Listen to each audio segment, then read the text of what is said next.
Magandang araw, Malacanang Press Corps. Isang milagro ang dasal ng 24 na Pilipino na nakadetain sa Russia. Isang hiling ng Pangulo, hindi para sa sarili, kundi para sa mga kababayan. Ang pagbibigay sa hiling. Isang magandang ugnayan sa pagitan ng dalawang leader na pumatid sa kalungkutan at agam-agam ng 24 na na-detain sa Russia ng 9 na buwan. Nakauwi na sila sa Pilipinas at nakapiling na ang mga naghihintay na pamilya. Bago ang kanilang paglaya, personal na hiniling ni Pangulong Marcos Jr. kay Russian President Vladimir Putin sa kanilang bilateral meeting sa Kazan ang kondisyon ng 24 na Pilipino na nakakulong noon sa Russia. Inalam din ng Pangulo mula kay President Putin kung ano ang kanilang legal status, bagay na agad namang inaksyonan ng Russian President na nagresulta sa tuluyang paglaya ng mga Pinoy at pag-uwi sa Pilipinas. Sinalubong ang unang batch ni Secretary Tez Lazaro ng DFA at ni Secretary Hans Kakdak ng DMW sa pangalawang batch. Ang pagpapauwi sa 24 na Pilipino ay isa lamang sa mga matagumpay na pakikipag-ugnayan ni Pangulong Marcos Jr. sa ibang bansa. Ang pagmamahal ni Pangulong Marcos Jr. sa mga Pilipino ay hindi sa iisang pagkakataon lang na ipamalas. Naging matagumpay din si Pangulong Marcos Jr. noon nang mapauwi sa Pilipinas ang overseas Filipino worker na si Mary Jane Veloso matapos ang 15 taon na pagkakakulong sa Indonesia, na hinayaan ng nakaraang administrasyon na manatili sa death row at maipatupad ang parusang kamatayan. Pilit naman na sinagip ni Pangulong Marcos Jr. si Veloso mula sa nakaambang kamatayan. Wala ring kulay ang pamumulitika ng administrasyon ni Pangulong Marcos Jr. na umaksyon sa kaso ng 17 overseas Filipino workers na naaresto sa Qatar matapos na illegal na mag-rally bilang suporta kay dating Pangulong Duterte noong March 2025. Dahil sa pakikipag-ugnayan sa mga leader ng Qatar, sinagip din sila sa mga kasong kakaharapin sana nila. Para kay Pangulong Marcos Jr., palaging una ang kapakanan ng mga Pilipino sa loob man ng bansa o sa ibayong dagat, kahit pa ano ang iyong kulay. Hanggat may Pilipino, may Pangulong Marcos Jr. na aagapay sa inyo.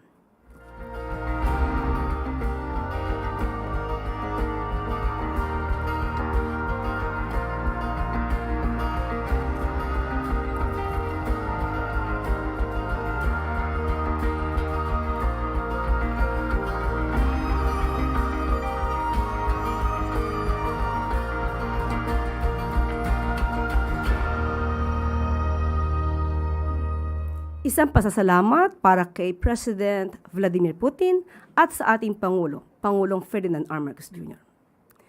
Tatlong magkakasunod na malalaking proyekto ang personal na binisita ni Pangulong Ferdinand R. Marcos Jr. kahapon sa Cebu na naglalayong iangat ang kapakanan ng taumbayan sa larangan ng infrastruktura at serbisyo publiko. Unang pinuntahan ng Pangulo ang inspeksyon ng Metro Cebu Expressway Segment 3A rehabilitation sa barangay Cantaoan, Naga City, kung saan nasa 62.79% na ang natatapos sa proyekto. Sa oras na matapos ito, inaasahan na ang travel time noon na 25 minutes ay magiging 10 minutes na lang mula barangay Pagdan hanggang Naga Valley Industrial Park. Pagkatapos ito, sunod na ginawa ng Pangulo ang inspeksyon ng Mananga River Flood Mitigation Structure Rehabilitation. Inatasan ni Pangulong Marcos Jr. si Public Works and Highways Secretary Vince Dizon na ayusin ang nasirang flood control structure upang maprotektahan ang mga komunidad na malapit sa ilog at agad na makipag-ugnayan sa local government units at ibang ahensya para magkaroon o para sa pangmatagalang solusyon sa problema.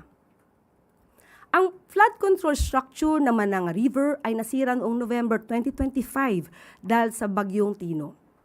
Pinangunahan din ng Pangulo ang launching ng pangalawang walang gutom kitchen ng DSWD sa Cebu City. Dito, binigyan diin ng Pangulo ang kahalagahan ng mas epektibong programa at hakbang upang matiyak na walang pamilyang Pilipino ang magugutom dahil sa kakulangan sa pagkain. Inatasan din ng Pangulo si DSWD Secretary Rex Gatchalian at iba pang ahensya na ayusin at paigtingin ang mga programa at ang inisyatiba tungkol sa food security na tutugon sa kagutuman. Kasama si Secretary Gatchalian, inikot ng Pangulo ang facility at inobserbahan ang operasyon nito kasabay ng pamamahagi ng pagkain at pakikisalamuha sa mga beneficiaries at mga opisyal.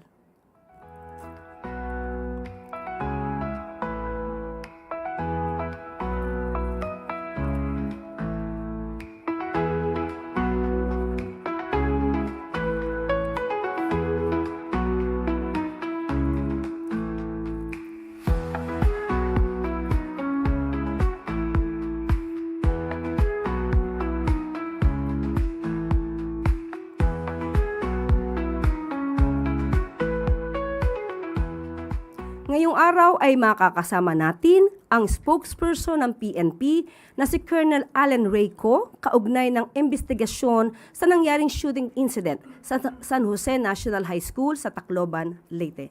Magandang hapon po, Colonel. Thank you, ma'am. Magandang hapon po. Sa ngalan po ng Chief Philippine National Police, Police General Jose Melencio Sinartates Jr., nais pong bumati ng Philippine National Police ng isang magandang araw po sa ating lahat. May I be allowed to present po yung initial result ng investigation po natin regarding sa Tacloban incident.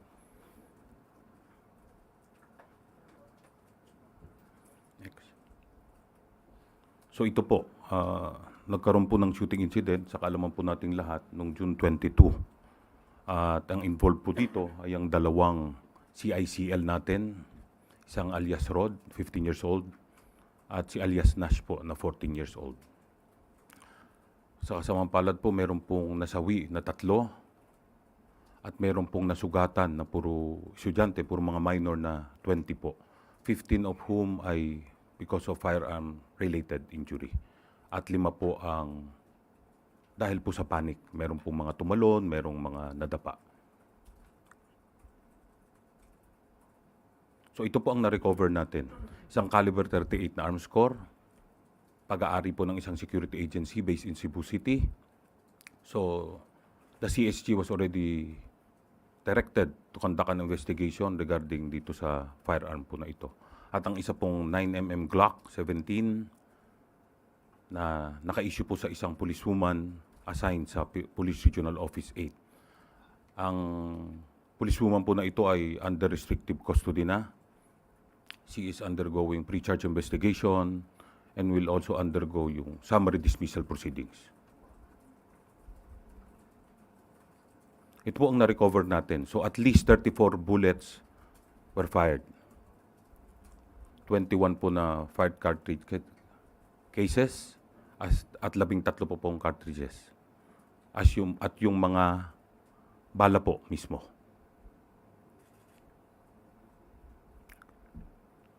So ito po ang timeline as we have established during the investigation. But before this, bagong information po galing sa ongoing investigation natin, napag-alaman po na si alias Nash ay dumating po sa eskwelahan ng 7:30 in the morning. Umattend pa po siya ng flag raising ceremony at saka po pumunta sa isang comfort room sa loob ng eskwelahan kung saan siya ay naghintay, and he was joined later by alias Rod at around 8 a.m. Ang mga alas 9 po ng umaga ay lumabas sila, nagpaikot-ikot hanggang umabot po dito sa 9:20 na nagsimula na silang magpaputok. Masabi ko lang po na itong video na to ay galing pa po dun sa open source. We have verified that this is authentic, but we still have to establish yung provenance po ng mga video by talking to those who took the videos. So ito po nung 9:20, napanood naman po siguro natin ito. Next. 9:22 rather.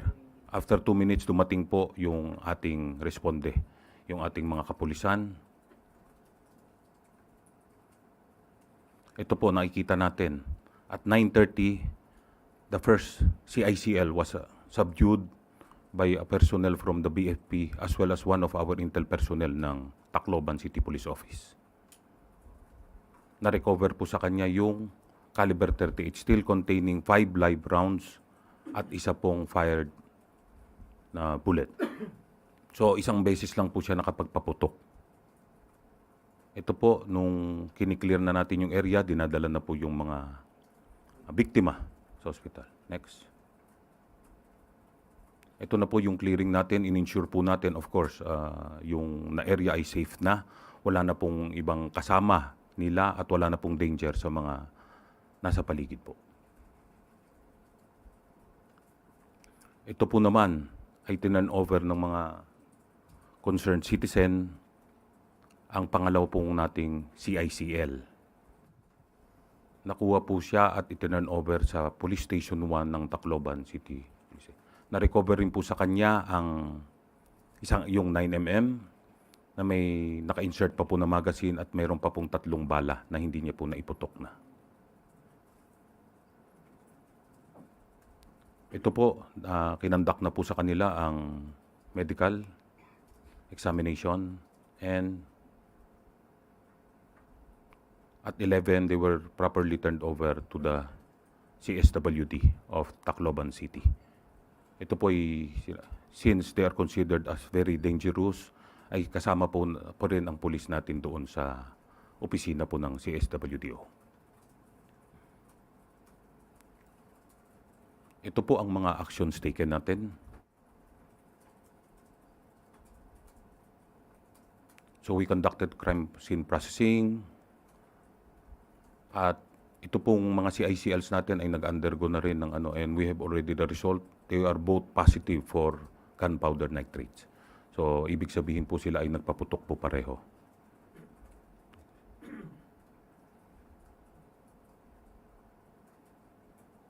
Yun nga po, yung resulta ng ating firearms record verification ay lumabas nga yung isang 9mm ay naka-issue po sa ating isang police at yun nga pong 38 ay sa isang security agency.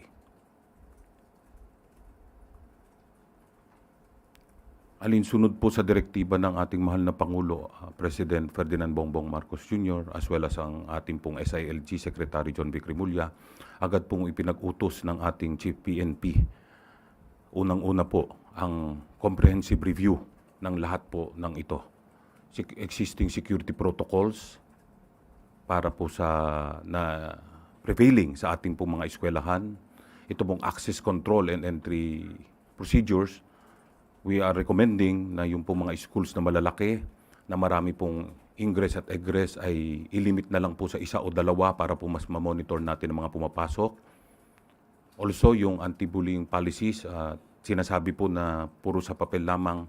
By the way, sinabi po nila, yung pong this is connected with bullying is there kanila pong claim yan, hindi po namin confirm pa yan. Sinasabi po nila, yung isa daw po ay pinagtatawanan yung haircut niya. The other one ay siguro dahil maliit siya. Pero unconfirmed po ito. Sa kanila lang po nanggaling ito.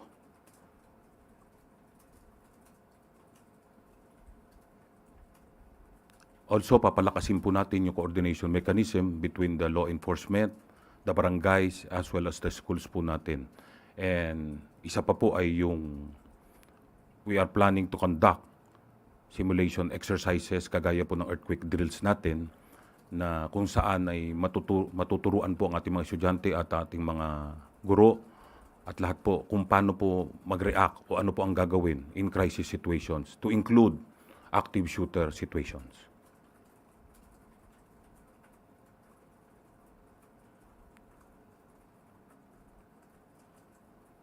Okay.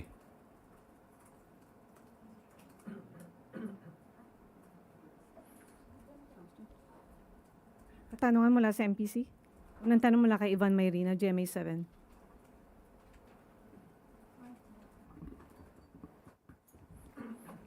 Sir, good afternoon. Ang Yes, sir. pangunahing tanong po siguro sa isip ng nakararami sa atin ay kung paanong napunta sa 2 menor de edad ang mga firearms. Ito po sir ang ating masusipang iniimbestigahan. Kagaya nga po ng sinabi ko, yung pong ating policewoman, yung po sa 9mm, ay voluntarily subjected herself to the investigation kung paano po ito nakuha. Ongoing pa po ang alam natin na pagkakaalaman natin kung paano po napunta sa kamay ng kanyang pamangkin po.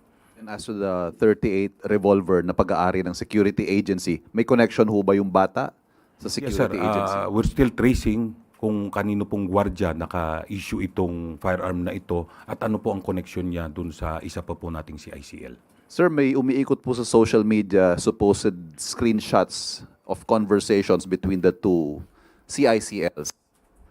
Nakumpirma na ho ba natin ang authenticity ng conversation na to? And what can you tell us about the contents of such conversation for us to conclude na ito po'y pinagplanuhan ng dalawa? Ito pong mga content na ito we're still verifying and we will provide you with the complete details upon full verification po. Hindi pa po natin makapag-comment dito dahil hindi pa nga po natin fully verified.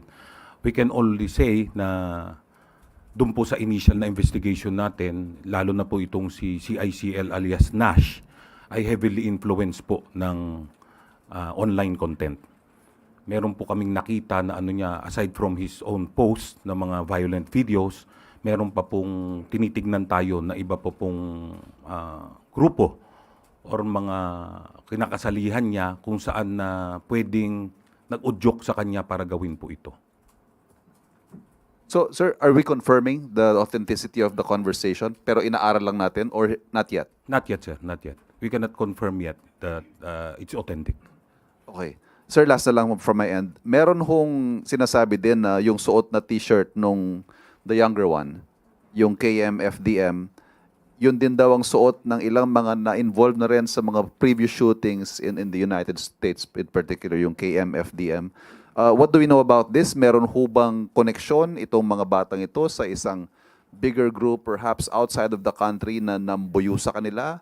Or perhaps they were brainwashed or to do these things? Yes, sir. Nakita rin po natin yan at kasama po ito sa ina-analyze ng ating mga investigador.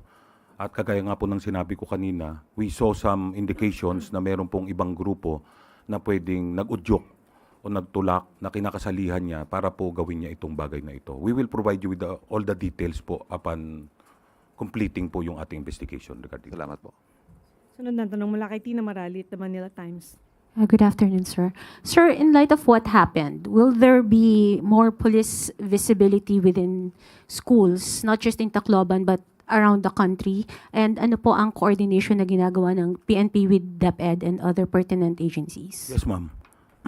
Even before Tacloban incident po, nakita niyo po dito 2 minutes nakapunta po ang ating police. Pinag-utos na po ng ating Chief PNP ang mas intensified na patrolling at pag-deploy sa ating pong mga eskwelahan kaya po malapit yung ano doon. But the bat does not work, di po ba? Hindi talaga natin kaya po lagyan ng lahat ng schools.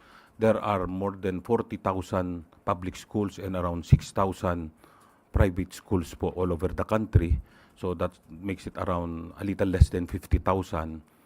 Kahit po lagyan natin tigi-isa lang ay wala na pong magagawang ating ano. So what we are doing is strategic deployment po. Yung when and where we are most needed.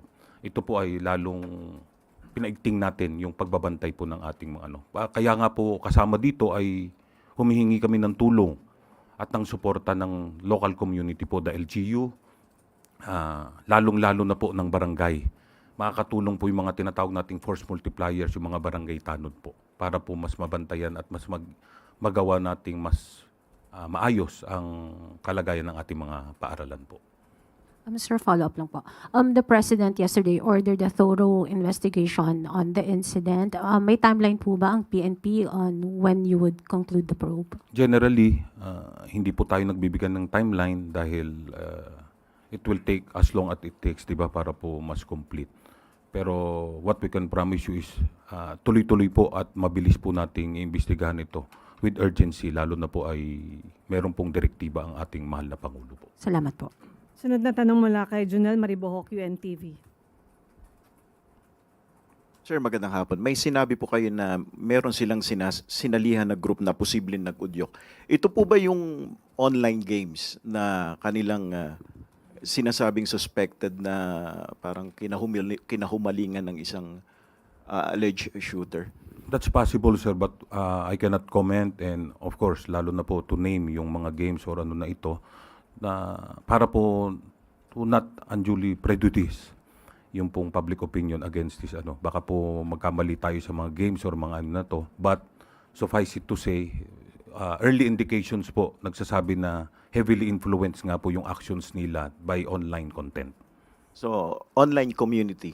Ganun po. Sir. Possibly po, possibly. Okay, thank you. Sunod na tanong mula kay Alvin Baltasar, Radyo Pilipinas. Colonel Go, magandang hapon po. Yes, sir. Colonel, ano pong disposition natin doon sa mga dalawang CICL? Since sila ay minors, hindi naman natin sila pwedeng ikulong kasi meron tayong batas na hindi sila pwedeng ikulong. Afterwards ba ng mga proseso na pinagdaraanan nila, makakauwi ba sila sa bahay nila? No po. Malinaw naman po sa batas natin. Yung una po, yung 15 years old. So, pag 15 years old and one day ay considered as above 15 na po. So, siya po ay mag-undergo at most probably makikita po ng DSW that he acted with discernment. At siya po ay will undergo regular trial, formal trial. But of course, while observing yung child protection ano po natin protocols. Yung isa naman po ay mandatorily na mako-commit po sa child protection facility ng DSWD. Hindi po natin sila anuhin since the nature of their offense is grave. Colonel, if you have the records, kung meron man, ilan po ba yung nasa record nyo na mga minors na na-involve sa crimes? I do not have it with me right now. We will provide you with all the details po yung sa time frame that you are asking for. And as far as the Philippine National Police is concerned, merong isang senador na nagbumungkahi na pababain yung edad na papanagutin yung mga batang na-involved sa krimen. Is the PNP in favor of this amendment? The PNP is supporting the lowering the age of criminal responsibility po. Age what, Colonel? We are thinking 12 years old po. Salamat po. Sunod na tanong mula kay Harley Valbuena, IBC 13.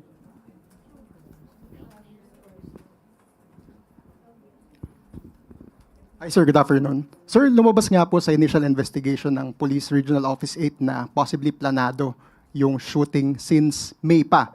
So does that weaken their claim na bullying yung reason ng pamamaril? Kasi kung sinasabi na nabully dahil sa haircut, it seems impossible na May pa lang, ganun na yung haircut niya. At the same time, I think yung May po ay summer vacation pa. We cannot make any conclusions regarding that po. But yung as to whether it's planned, all indications point to the fact na na-plan po talaga. Yung kagaya nga po nun na, yung araw na lang po na mismo, nung June 22, ay maaga po silang pumunta. So siguro lalo nilang pinalish yung plan nila dun sa loob po ng comfort room. Talagang hindi po heat of the moment to. Hindi po yung papasok sila ay nagpaputok na. So nag-usap pa po sila sa CR more than an hour bago po nila ginawa itong krimen na ito. Sunod na tanong mula kay Raquel Bayan, Radyo Pilipinas.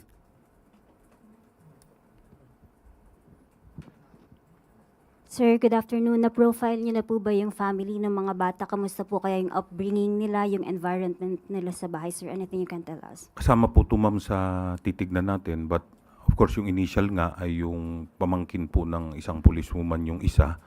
So at an early age he was taught yung supposedly ito po ay para maturuan siya ng responsible gun ownership. But sad to say, naging kabaligtaran. Siya po ang naging ng krimen na ito. Yung pananagutan po kaya ng parents ng mga bata, sir? All of this will be taken into consideration po during the investigation. Sunod na tanong mula kay Christian Bascones, PRTV. Maricel Halili, TV5. Hi, good afternoon, sir. Sir, going back po dun sa Juvenile Justice Welfare Act, why does the Philippine National Police support the lowering of age to 12 from the current 15? Hindi naman po linggit sa kaalaman nyo siguro ma'am na medyo nagkakaproblema na po tayo. As a matter of fact, we studied yung data, yung statistics po natin, medyo tumataas po yung nai-involve na mga CICL. yung mga children in conflict with the law.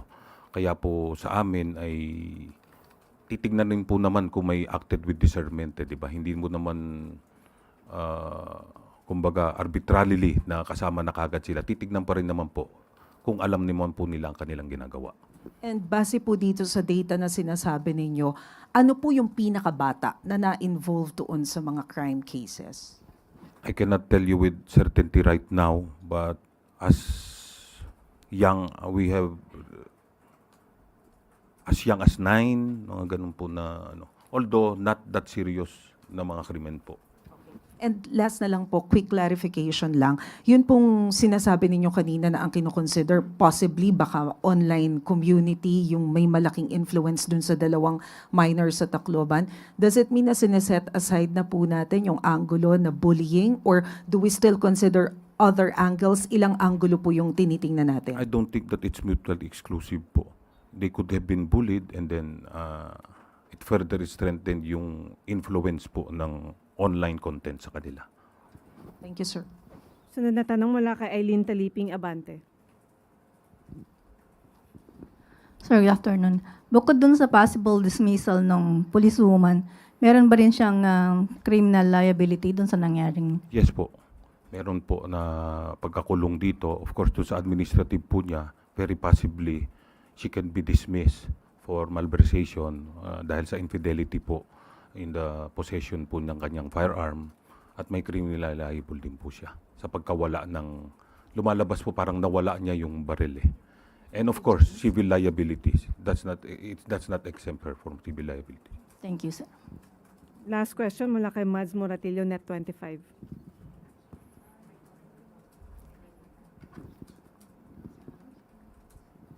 Hi, sir. Sir, clear ko lang yung binanggit mo kanina na grupo na sinalihan nila. Ano ba yun, sir? Parang mga local gang doon sa area? Wala po kung ano yung physical na group. It could be possible po yung group po sa online. Yes, ma'am. So more on online community. Yes, ma'am. Yes, ma'am. Okay, thank you po. Habol na tanong mula kay Alvin Baltasar.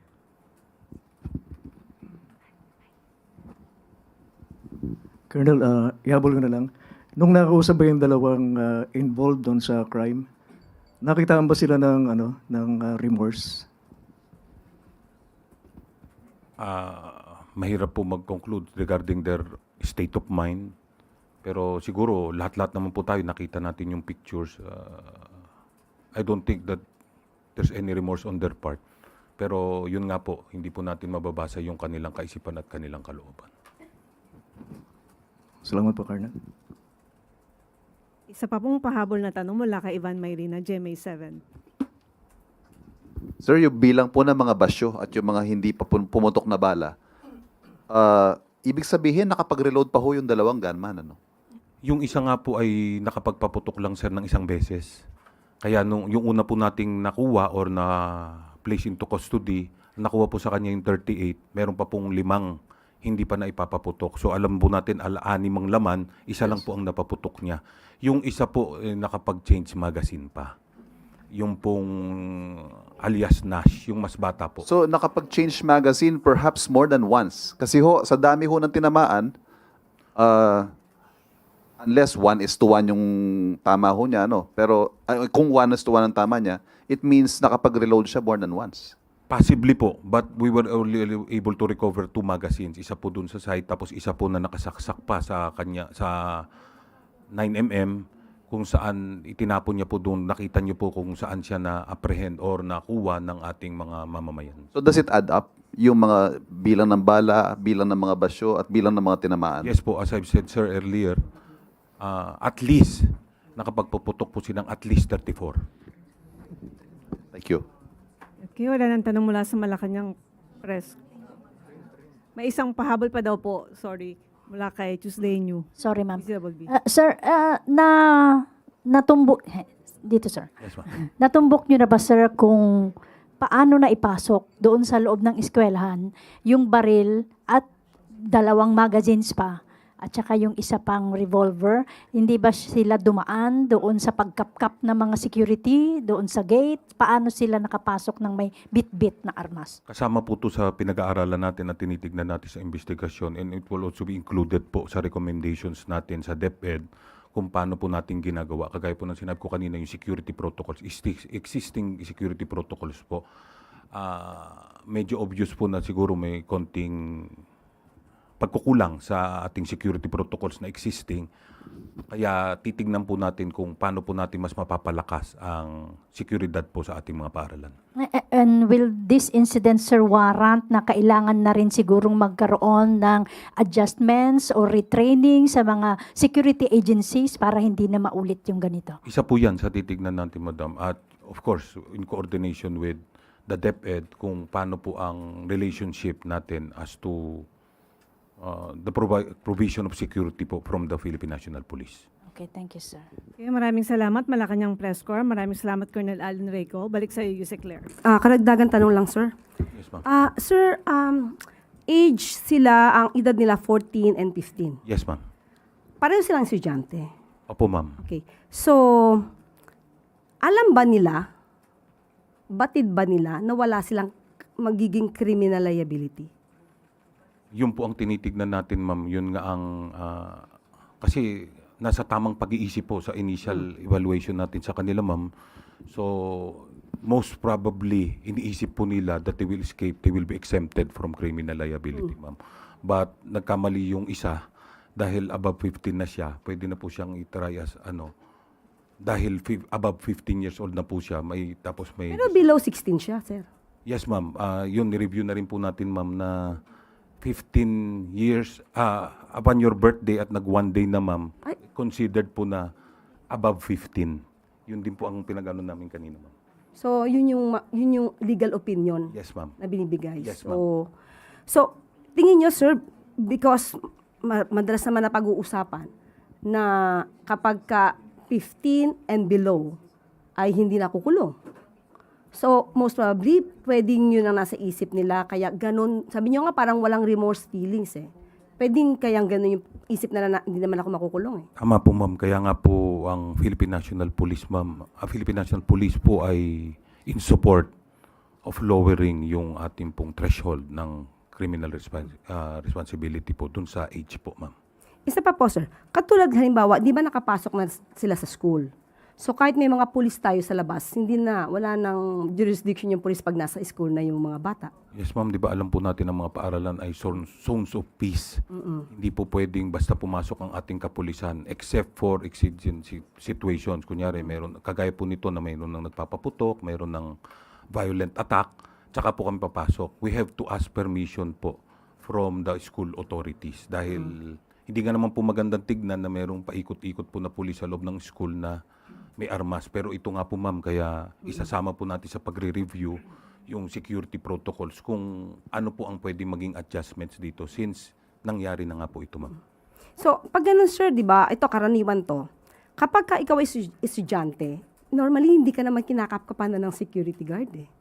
Opo, ma'am. Yun nga po talaga. Pag nakita lang yung ID mo, papapasukin ka na lang eh. Actually, di ba, yung pong no ID, no entry lang naman po ang ng gwardiya natin. So, siguro ito nga po with the recent events, we have to adjust po.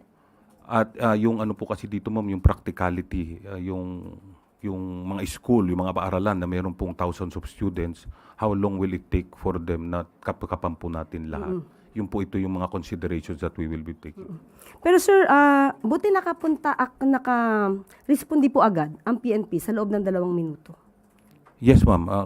Alinsunod nga sa kautusan ng ating mahal na Pangulo, ma'am, ay agad na pinag-utos rin ng ating Chief PNP ang mas agarang pagbabantay. Lalo na nga po nung nangyari na yung sa Cavite po. So, fortunately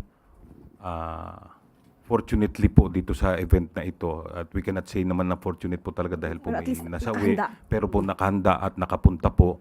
At we're thinking na yung mga hindi po naiputok ay baka dahil dumating na po yung ating kapulisan na baka may iba pa pong tinamaan. Dahil meron pa po silang bala at kayang mag-reload eh. Yes, ma'am. Baka meron pa pong magazine na extra na hindi po natin nakikita.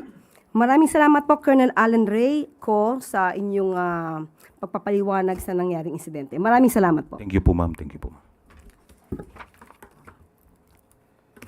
At handa na po ako sa inyong mga katanungan. Unang tanong mula kay Alvin Baltasar, Radyo Pilipinas. Yusek, good afternoon po.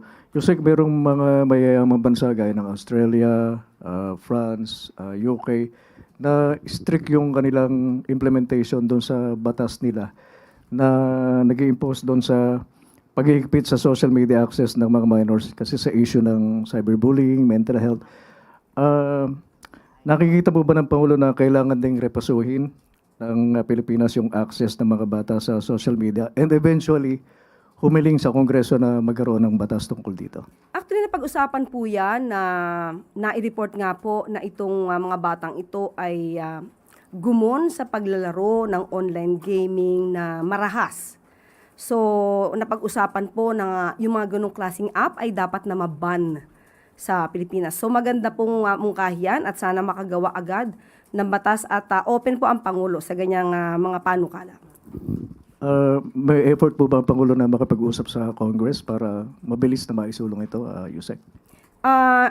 Sa tingin po natin, kahit hindi na po kausapin ng mga mababatas dahil sa nangyari pong ito, ay mabilisan din sila magbabalangkas ng batas para po maisakatuparan ito. Salamat po, Yusek. Sunod na tanong mula kay Junel Maribohok, UNTV. Nasagot na po doon sa online games. Doon na lang po sa dagdag na budget na para doon sa mga public schools, para doon sa sinasabing mga well-trained na security guard. Bukas po ba dito yung palasyo na mabigyan sila ng dagdag na pondo para dito?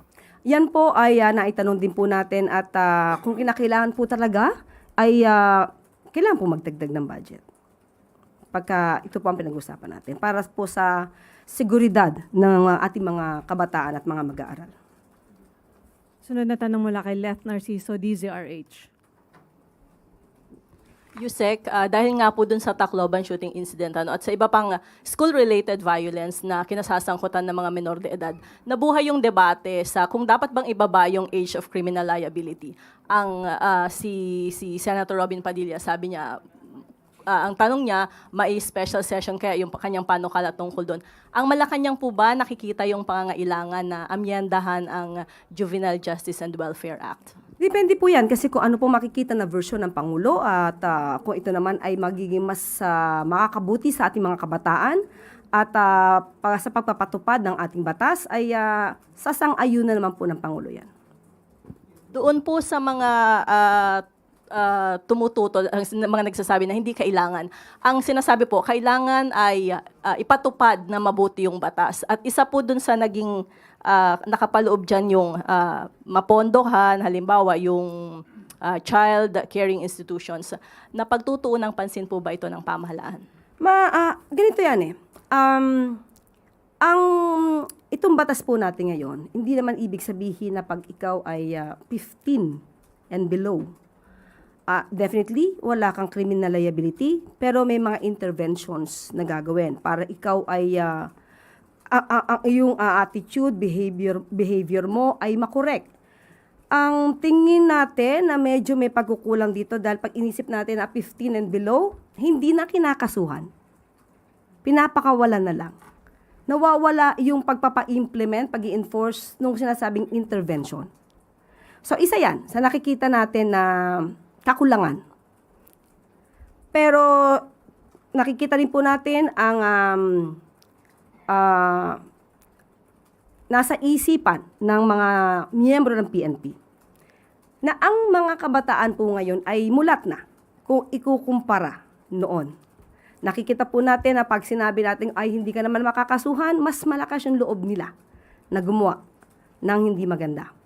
So ito naman po ay hindi lang sa gobyerno dapat manggaling, kundi pati sa mga magulang, sa mga guardian, sa mga guro, kung paano natin din ihuhubog ang ating mga kabataan. Lalong-lalo na ngayon na talagang medyo mararahas yung napapanood natin sa social media. So tulong-tulong po talaga lahat para mas agapayan natin ang mga kabataan. Doon po sa binanggit ng PNP kanina na tinitingnan nila yung 12 years old, ano po ang posisyon ng Malacanang doon? Sa ngayon, walang posisyon ng Pangulo kung anong edad. Pero kung ang sinuggest nila ay 12 years old, ito ay reasonabling edad. Follow-up question mula kay Alexis Romero. Okay na? Okay. Sunod na tanong mula kay Harley Valbuena, IBC 13. Yusek, other matters po. Did Russia ask for anything in return or in exchange for the release of the 24 detained Filipinos? Wala po. Sa bilateral meeting, inopen lang po ng Pangulo ang patungkol sa 24 Filipinos na nakadetain sa Russia. And at the time na ito ay nabanggit ng Pangulo, ito kasi ay bandang dulo na bago magtapos.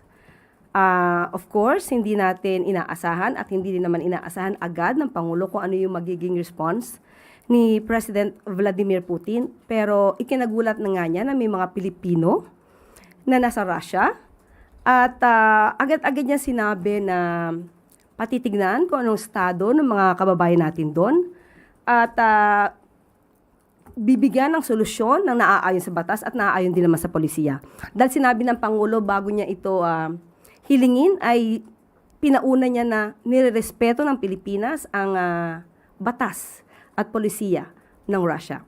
Pero naging maganda po ang response ng Russia ni President Putin dahil napauwi po agad ang ating mga kababayan. Sunod na tanong mula kay Christian Bascones, PRTV.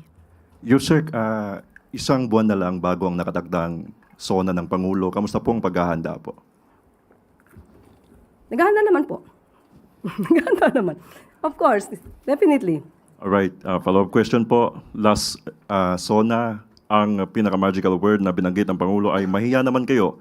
Ang tanong po ng bayan, nahiya na po ba ang sino man dapat na mahiya? At kasunod po na tanong, may katagang galing sa palasyo, managot ang dapat managot. Considering the fact na hindi pa rin nahuhuli po si former Congressman Zaldico, na-achieve na po ba, confident po ba yung palasyo na nakamit na yung hangarin sa transparency and accountability? Patungkol po sa unang tanong, tungkol sa nahiya na ba sila? Hindi po ang Pangulo at ang palasyo makakapagsabi kung nahiya na sila. Dahil yung iba naman ay hindi pa umaamin. Pero sa tingin natin, yung mga umamin at nagsoli na ng mga milyon na pera, tingin natin ay nahiya na sila. Pero ang managot ay dapat na managot. Of course, nandyan pa rin po, absolutely. Yan ang nais ng Pangulo. Managot ang dapat na managot. Pero hindi man nahuhuli, tama po ba? Ano yung sabi niyo? Si Zaldico, di man pa nahuhuli si Zaldico. Hindi po umiikot ang flood control mess or investigation kay Zaldico lamang. Marami pang maaaring involved sa anomalya, maaari pang maraming korupsyon na naganap. Nandiyan na nga yung binabanggit ni dating Congressman Andaya na 2018 pa lang ay mayroon ng issue tungkol sa flood control projects at mayroon na ring issue tungkol sa ghost projects ng 2020. Ito ay mukhang hindi pa naiimbestigahan at mukhang hindi pa nahihiya ang dapat na mahiya dito.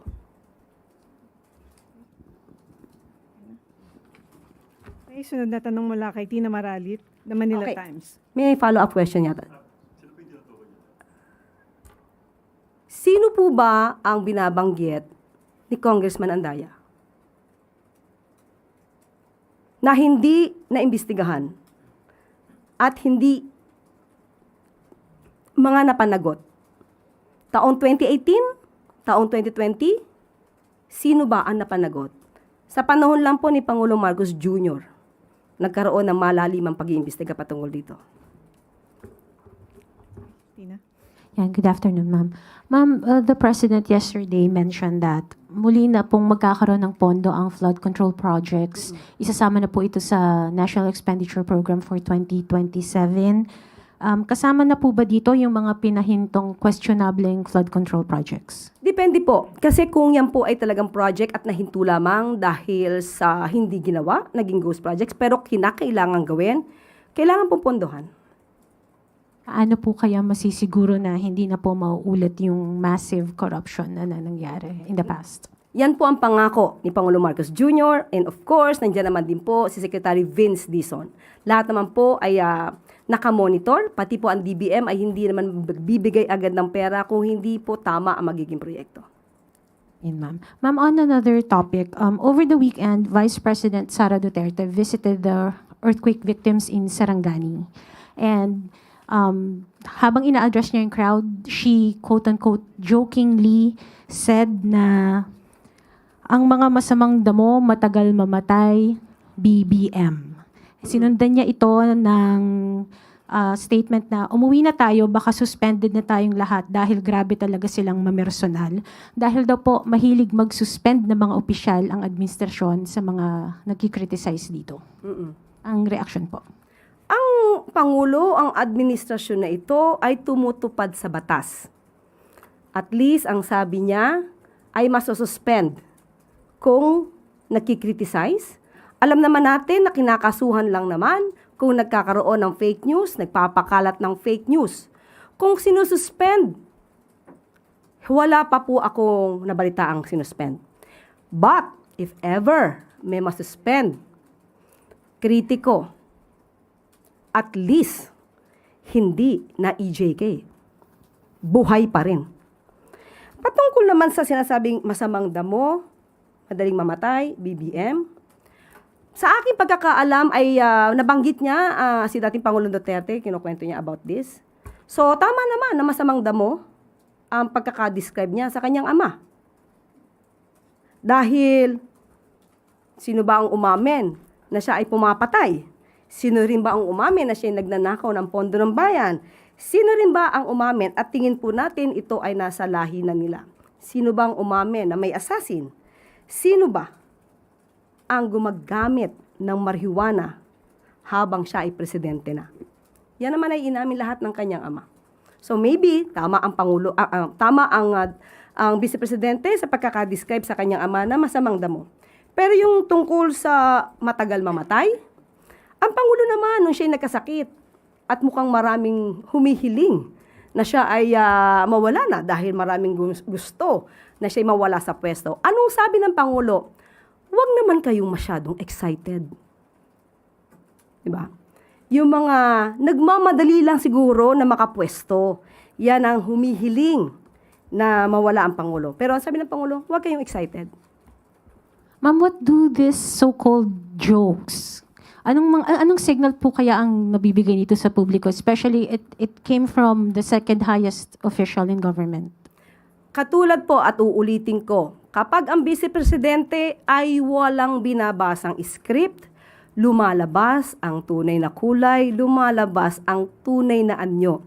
Kung kayo mismo nakakakita na hindi maganda, para sabihin ito, mula sa pangalawang mataas, nag-occupy ng pangalawang mataas na posisyon. Ibig sabihin, mali ang kanyang ginagawa, kahit ito ay pabiro. Thank you, ma'am.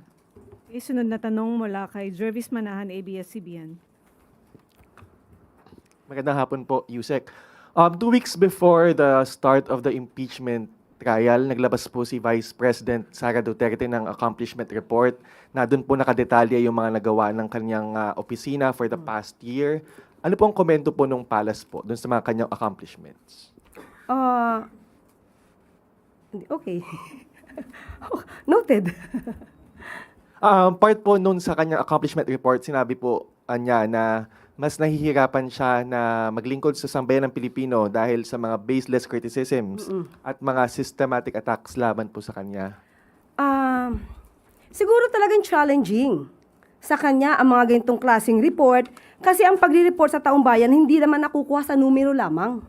Tandaan natin, ang kanyang mga pagre-report, pinupuna na noon pa ng COA, ng Commission on Audit, katulad nitong 3.4 million pesos patungkol sa magnegosyo Taday. Okay, ito yung patungkol sa 4,400 plus entrepreneurs supported. Pinuna ito ng COA at sinasabi na ito ay walang mga feasibility studies, walang evaluation ng DTI at ng Philippine Deposit Insurance Corporation, walang written agreement prepared by the OVP with the PDIC and DTI. Mga bagay na dapat na isinasagawa, otherwise, ikaw talaga ay mapa-flag ng COA. At meron pa po mga na-flag na mga tungkol sa distribution ng mga ayuda. Kulang-kulang ang listahan ng mga rice beneficiaries, walang mga situational reports or mission orders na magsusupport sa pamamimigay ng mga ayuda. So, tingin natin, hindi po natatapos ang pagre-report sa numero lamang na nakikita natin ngayon, kundi dapat ito ay mabigyan ng basihan kung totoo bang ito ay naipamigay dahil marami na pong naibalita noon na may mga ghost students, ghost vouchers, ghost school materials, ghost food packs. So, sabi nga natin, dapat makumpleto ang report, hindi lamang sa numero. Kaya it would be very challenging for the Vice President. Sunod na tanong mula kay Ivy Reyes, Billionaire News. Hi, ma'am. We know the palace doesn't want to intervene in the impeachment trial of the vice president, but what does Malacanang make of the defense team's wishes to omit or remove 28 documents from the prosecution's presentation of evidence? Isa po dito yung SALN ng bise on specific years, and we know how much value a SALN holds as seen in the conviction of Corona before. Katulad ng sinabi mo, hindi naman makikialam ang palasyo, ang administrasyon sa magiging trabaho po ng Senado. Pero sa ating pagkakaalam, ito yung pinaka-core. Ito yung pinaka-meat ng kaso, ng complaints laban sa kanya tungkol sa di umanong unexplained wealth. So, kung pinapatanggal niya ito, papaano niyang maipapakita sa bayan na siya ay tuwid at malinis at walang unexplained wealth? And follow-up lang po dun sa pagtawag niyo po ng reasonable dun sa edad na 12. Is that a confirmation that Malacanang is for the lowering of the age of criminal liability? Wala pa po na pag-uusapan tungkol sa edad. Pero ang sabi nga natin, kung ano man na maibibigay na version ng Kongreso, at titignan po yan ng Pangulo. Pero sa ating pagkakaalam, yes, open ang Pangulo kung mabababa man ang edad po. Okay, sunod na tanong mula kay Maricel Halili, TV5. Good afternoon, Yusek. Yusek, going back to the Tacloban incident, the Vice President released a statement about the incident, and I quote, "This tragedy also exposes the failure of the government to recognize the importance of intelligence gathering and identifying threats before lives are lost. We cannot continue reacting only after another child is hurt or killed." Eto pa po, sabi niya rin, "The continuing loss of young lives should serve as a wake-up call to this administration. The government must act now to make our schools safer and to better protect our learners." Your comment on that, ma'am?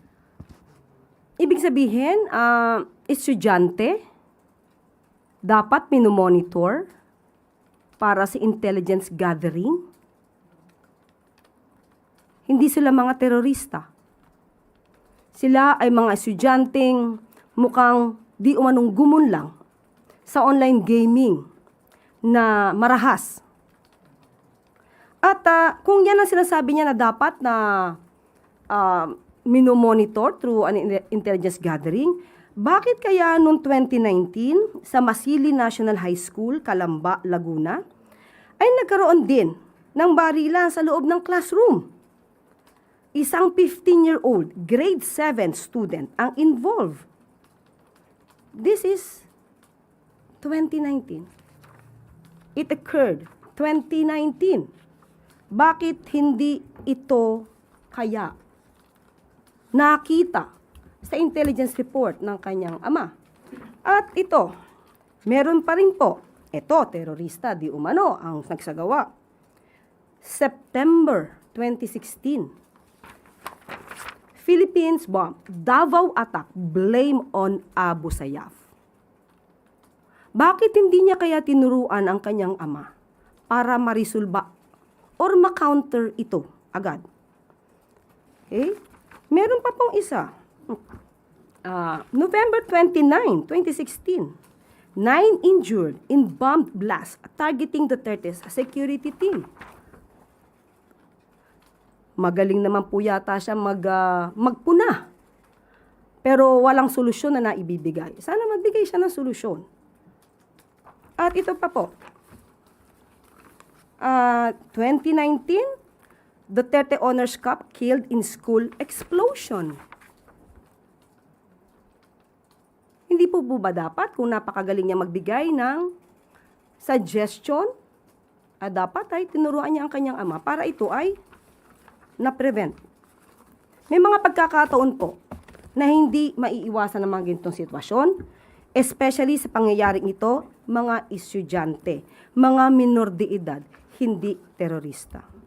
At sa susunod sana, bago magbigay ng pamimintas at paninira ang Vice Presidente, itanong niyo sa kanya ano ang kanyang suhestyon. Okay, last question mula kay Samuel Medanilla, Business Mirror.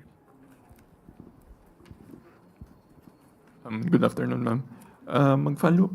Mag-i-ask lang po namin if President Marcos will still request for a supplemental budget from Congress and push for the passage ng uplift bill after DOF said it is eyeing to borrow $1.5 billion from ATB.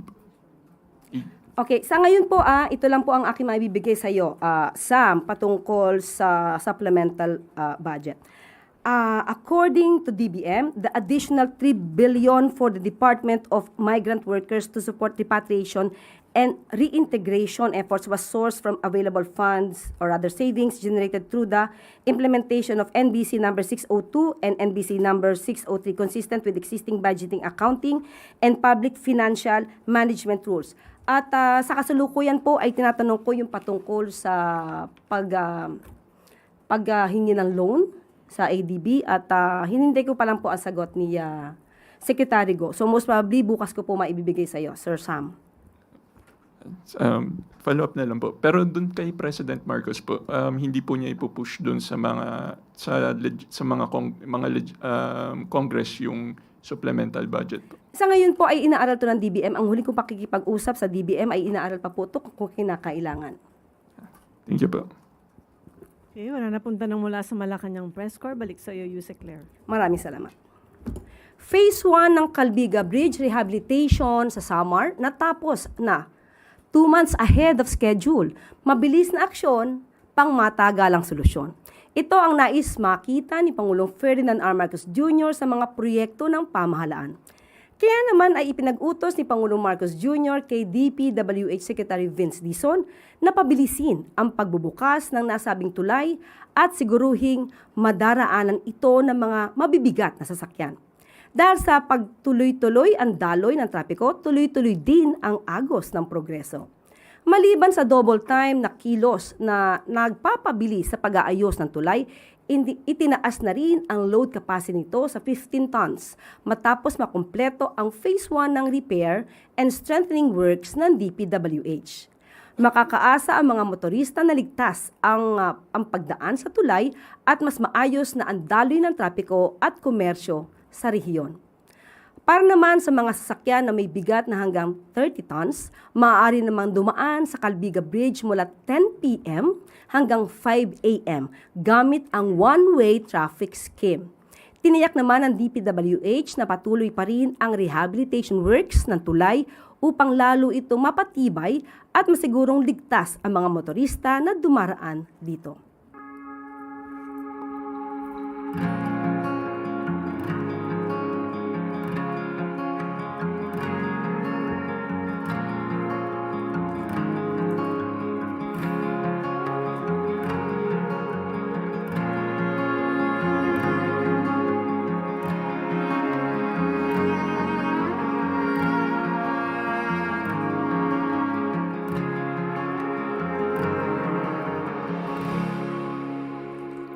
At bago tayo magtapos, ang totoong lingkod bayan ay hindi bulag sa mga ginagawang trabaho at programa ng gobyerno. Hindi naninira para sa pansariling pag-angat at hindi ginagawang katatawanan ang kalusugan, buhay o kamatayan ng isang tao. Ang dating nakatunggali ni Pangulong Ferdinand R. Marcos Jr. sa kampanyahan noong 2022 na si Mayor Leni Robredo ay bukas ang mga mata at puso sa mga magagandang programa ng gobyerno.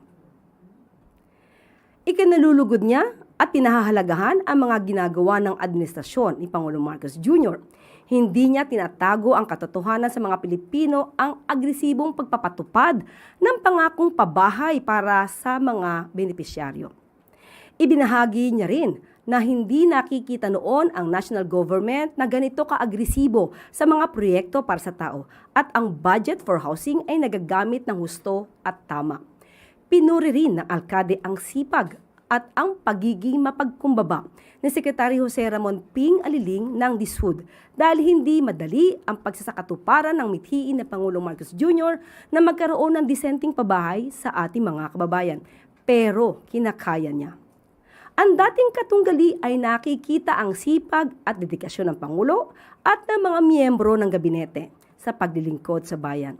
Nitong kamakailan lang ay magkasamang naglibot sa mga city sina DPWH Secretary Vince Dizon, Mayor Leni Robredo at ng Administrator Nani Almeda upang inspeksyonin ang ilang infrastructure projects sa bayan.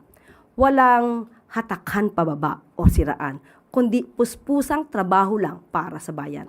Kaya huwag magpaloko sa mga nagpapanggap na lingkod bayan pero puro paninira lang ang ginagawa at pilit binubulag ang taong bayan sa katotohanan na ang gobyernong ito ay nagtatrabaho, naglilingkod at hindi nagbabakasyon lang. Nagpapasalamat tayo sa national government. Bahagi ito ng programa ng administrasyon ni President Bongbong Marcos na talagang aggressive na pabahay para sa mga walang bahay. For a very long time, hindi natin nakita na ganito ka-aggressive yung national government as far as housing is concerned. In fact, nung nakaupo ako sa HUD-C, yung problema namin halos walang budget for housing. Pero ngayon, nakikita natin na yung budget for housing na ma-maximize talaga. At lagi natin tandaan, ang bagong Pilipino, hindi ginagawang katatawanan ng kalusugan ng kapwa para iangat ang sarili. At dito na po nagtatapos ang ating press briefing. Magandang araw para sa bagong Pilipinas.